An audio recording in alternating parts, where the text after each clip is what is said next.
Algérie, Volota, AS Lerline, frontière, le point sur la situation. Algérie, retrouvez ci-dessous un résumé sur l'actualité qu'il ne faillit pas manquer au sujet de la compagnie nationale Air Algérie, le transporteur espagnol Volota et la filiale française AS Lerline, mais aussi sur la question de l'ouverture des frontières algériennes. Voici un récapitulatif des informations des derniers jours au sujet des frontières algériennes et les compagnies aériennes, Air Algérie, Volota et AS Lerline, qui sera utile à tous ceux qui veulent disposer d'un point de l'actualité des vols. Commençons, en préambule, par le ciel algérien. Justement, pour se prémunir de la contagion, l'Algérie a fermé ses frontières aux étrangers à la mi-mars 2020. Cela fait donc un an et les hautes autorités n'ont toujours pas avancé de date quant à la reprise des vols internationaux. Dans cette attente, le DR Bekat Berkani continue de livrer, de temps à autre, son point de vue sur le sujet. Seulement ce 17 mars 2021, le président du Conseil national de l'Ordre des médecins praticiens a estimé qu'il est encore tôt de penser à rouvrir l'espace aérien avec la France. Pour consolider son fusil d'épaule, Berkani a partagé son inquiétude vis-à-vis des nouveaux variants du coronavirus. Il indique donc qu'une ouverture des frontières algériennes à l'heure actuelle mettra le pays en danger.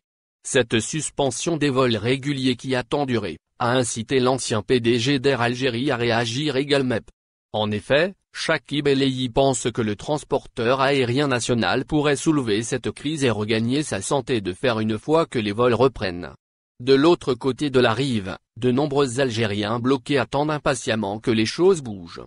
Alors que l'Union européenne compte présenter un projet de passeport sanitaire, ils ont vu en ce document, dont l'instauration reste non sûre, le bout du tunnel. Dans l'incertitude, et entre-temps, la compagnie aérienne Volota se tient prête à prendre le chemin des cieux vers l'Algérie.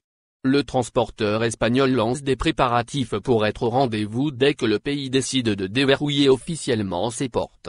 Ces derniers jours, Volota a même ouvert des postes d'emploi permettant de lancer ces nouvelles lignes entre l'Algérie et la France dans les meilleures conditions. Mais l'arrivée de ce transporteur à bas prix fera-t-elle baisser les prix des billets de voyage? Une question à laquelle a répondu l'économiste Abderrahmane Eya. Celui-ci pense que les prix de Volota pourront toucher de façon drastique l'activité d'Air Algérie.